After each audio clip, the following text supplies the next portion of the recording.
교사 베이직 계속해서 이어가는 가운데 주시는 말씀입니다. 히브리서 4장 12절 말씀입니다. 히브리서 4장 12절 말씀.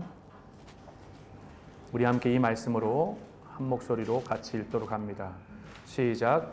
하나님의 말씀은 살아있고 활력이 있어 좌우에 날선 어떤 검보다도 예리하여 혼과 영과 관절과 골수를 찔러 쪼개기까지 하며 아멘. 아멘. 계속해서 교사 베이직을 하면서 오늘은 교사의 영성 관련되어져서 함께 말씀을 나눠보려고 합니다. 부르심부터 시작을 하여서 교사의 성품을 넘어서서 이제 우리가 교사의 영성에 대한 영역을 이렇게 함께 나누려고자 합니다. 영성이라고 하는 이 단어 자체는 사실 성경의 고유한 명사로 똑같은 단어로 등장하지는 않습니다. 영성이란 단어는요. 영성이란 단어는 이후에 하나님의 사람, 특별히 학자들이 영성이라고 하는 영성신학 이렇게 만들어지기 시작하면서 영성이란 단어를 굉장히 많이 차용하여 쓰게 되어졌어요. 그 전까지 영성이란 단어가 나오기 전까지 교회 안에서는 영성이라고 하는, 영성이 깊다라고 하는 표현보다는 대부분 저 사람 참 하나님의 사람, 하나님을 닮은 사람이라고 하는 닮음에 많이 집중했었는데 어느 순간부터는 이제 교회 안에 하나님의 말씀대로 살아가려고 하는 사람, 그리고 그 하나님의 말씀대로 살아내기 위하여서 몸부림치는 사람을 가리켜서 영성 있는 사람 이렇게 이야기를 합니다. 한국 교회는 참 독특하게 영성 있는 사람들을 쫓아가고 그 영성의 대가들에게 많이 모이곤 합니다. 그래서 우리는 먼저 중요한 게 영성에 대한 정의를 잘 내릴 수 있어야 돼요. 그러니까 영적이다라고 하는 spiritually라고 하는 이 단어 자체가 우리에게 가져다 주는 의미는 굉장히 커요. 근데 이 원어적으로 본다면 사실 영성은 어디에 가깝냐면 성령의 사람에 가깝습니다. 뭐에 가깝다고요? 성령의 사람이라고 하는 이 프뉴마라고 하는 이 단어에 가까워요. 로마서에서는 이 성령과 관련되어져서 영적인 영성과 관련되어져 가지고 어떻게 표현하고 있냐면 예수 그리스도를 구주로 고백한 우리 모든 사람에게 성령님이 그 순간에 그 즉시로 우리 안에 내주하신다. 그러니까 로마서에서는 성령의 사람, 영성의 사람을 어떤 특징으로 표현하고 있냐면 성령님이 내주하시는 분, 성령님이 이끌어 가시는 분, 마음속 왕좌의 자리에 모든 결정과 모든 삶을 주도해가는 분이 성령님이라고 표현하죠. 그래서 로마서의 표현을 그대로 쓰자면 영적인 사람, 영성 있는 사람은 성령에 이끌리는 사람, 성령에 이끌려가는 사람을 말합니다. 바울도 성령에 이끌려갔던 사람이죠. 예수 그리스도의 탄생을 기다리고 사모했던 시몬이라고 하는 사람도 성령이 그 위에 머물더라라고 했던 사람 중에 한 사람이며 또 안나 할머니도 금식하며 기도하던 영성의 사람이었고 우리가 지금 사도행전을 통해서 말씀을 나누고 있는 강해 설교 사도행전의 중심 인물인 바울도 성령님에 이끌려가는 사람이었습니다. 전체적으로 본다면 그렇구나. 교사의 영성은 성령이 내주하시는 그리고 성령에 이끌려가는 성령의 인도함 받는 교사, 그것이 바로 교사의 성경적인 영성에 해당되어집니다. 우리가 왜 영성 있는 사람이 되어야 될까요? 왜 우리가 영성 있는 사람이 되어야 될까요? 교사이기 때문에 그래요. 교사는 영성이 분명히 있고 반드시 있어야만 합니다. 왜냐하면 영성 없이 사역하게 되어지면 로마서 12장 1절과 2절에 나와 있는 특별히 2절 말씀을 넘어갈 수가 없어요. 하나님의 선하시고 온전한 뜻이 무엇인지 분별할 수 없기 때문에 그렇습니다. 교사의 역할 중에 중요한 역할은 분별하여 아이들에게 가르칠 것과 가르치지 말아야 될 것에 대한 부분들을 명확하게 가르칠 수 있어야 됩니다.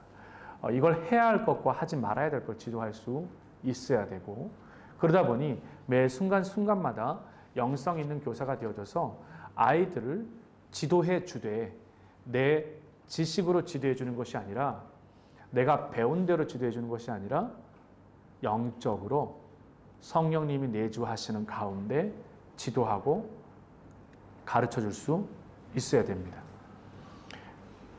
왜 교사가 영성 있는 사람이 되어야 되는가?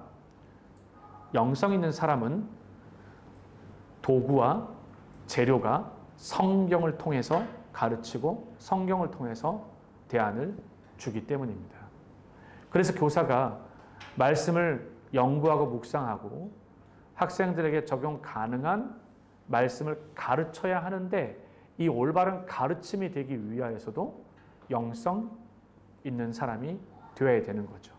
그러므로 영성 있는 사람은 성경을 떠나서 살아갈 수가 없습니다. 히브리서 4장 12절 말씀은 하나님의 말씀은 살아있고 활력 있어라고 하는 이 단어는 비바라고 하는 헬라어를 통해 가지고 펄떡펄떡 뛰는 하나님의 말씀입니다. 우린 누구나 요리사가 되어지면 가장 신선한 재료를 사용하려고 하죠. 교사도 똑같습니다. 교사가 사람을 낚는 어부가 되어져서 그 아이들에게 가장 신선한 재료를 통하여서 아이들에게 말씀을 먹이고 해야 되는데, 그 재료가 하나님의 말씀입니다. 그래서 교사는 늘 신뢰하고 믿음이 있어야 돼요. 말씀은 살아있고 활력이 있어 펄떡펄떡 튀고 있고, 때로는 좌우에 날이 선 말씀입니다. 좌우에 날이 섰다라고 하는 것은 여러분 분명한 경계선을 뜻하는 거예요. 날이 섰다라고 하는 건 위험천만하다는 뜻이 아니에요. 좌우에 날이 섰다라는 건 어떤 의미냐면, 날선이라는 뜻은 경계선이 분명하다라는 겁니다. 잘라야 될 경계선. 그래서 여기서 제가 하나님 주시는 감동을 통해서 지난번에 말씀 전했던 것 중에 하나가, 한국교회가 제사장적 사명을 감당해야 되는데 제사장의 칼이 무뎌지면 안 된다라는 이 표현이 바로 여기서 나온 거예요. 제사장은 하나님의 제물을 자르고 또 하나님 앞에 드릴 것과 드리지 말아야 될 걸 잘라내야 되는 사람들입니다. 그러기에 제사장의 칼이 무뎌지게 되어지면 어떻게 되어집니까? 드릴 것과 드리지 말아야 될 것들, 드려야 될 걸 잘라버리게 되어지고, 드리지 말아야 될 것 어떻게 합니까? 드리게 되어지는 실수를 범하게 되어지기 때문에, 우리가 접하는, 우리가 경험하고 있는 하나님의 말씀이 얼마나 좌우에 날이 섰다라는 것. 그래서 비교를 하는데 어떤 검보다도 어떻다고요? 예리해가지고, 그렇게 예리하니까 우리의 뭐요? 혼과 영과 관절, 골수를 찔러 쪼개는 역사까지 있게 되더라라는 말씀을 여러분들이 좀 잘 기억하시면 되겠습니다. 저는 우리 교사들 모두가 영성 있는 사람이 되어지길 바라요. 영성이 깊어지는 교사들이 되어지기 바랍니다. 그래서 우리 집사님, 또 우리 선생님, 또 권사님, 때로는 목사님, 이분들이 참 영성의 사람,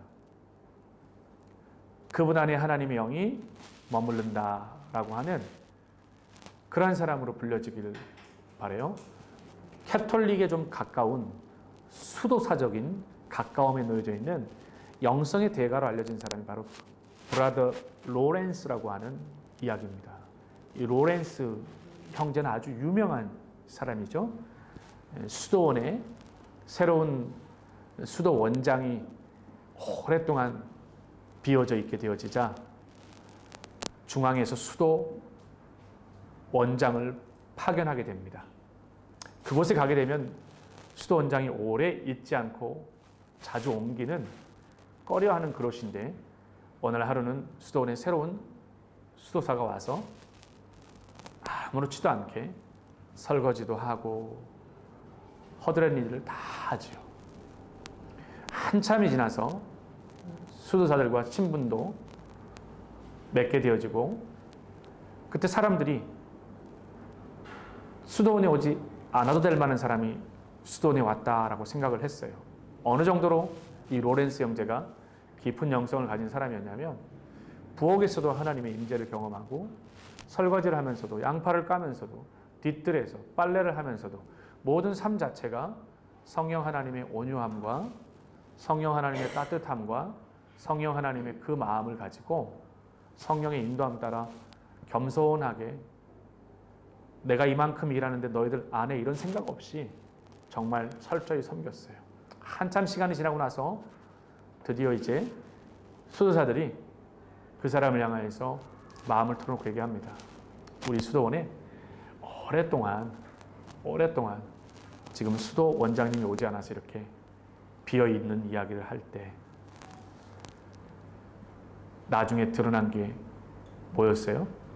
왜 수도 원장을 보내주지 않을까 할 때 몇 년 전에 이미 보내는데 그게 무슨 말이냐 알고 봤더니 그게 누구였어요? 브라더 로렌스라고 하는 형제였습니다. 그래서 이 로렌스 형제의 영성은 캐톨릭과 수도사적인 그런 거지만 영성은 결국 지적인 능력을 말하는 게 아니라 영성은 어디에 채곡채곡 쌓여져 있는 어떤 수치를 말하는 게 아니에요. 결국 교사의 영성이라고 하는 건 다 녹아져 보이지 않는 삶에서 빛과 소금으로 드러나는 것이 교사의 진짜 영성이다.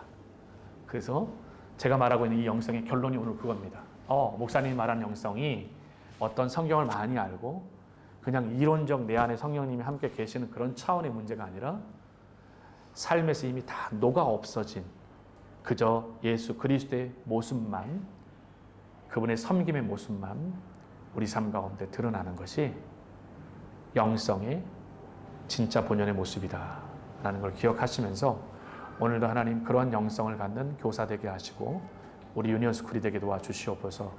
그런 마음을 갖고 함께 기도해 주시고 그렇게 마음을 모아주시기를 부탁드립니다. 기도하겠습니다.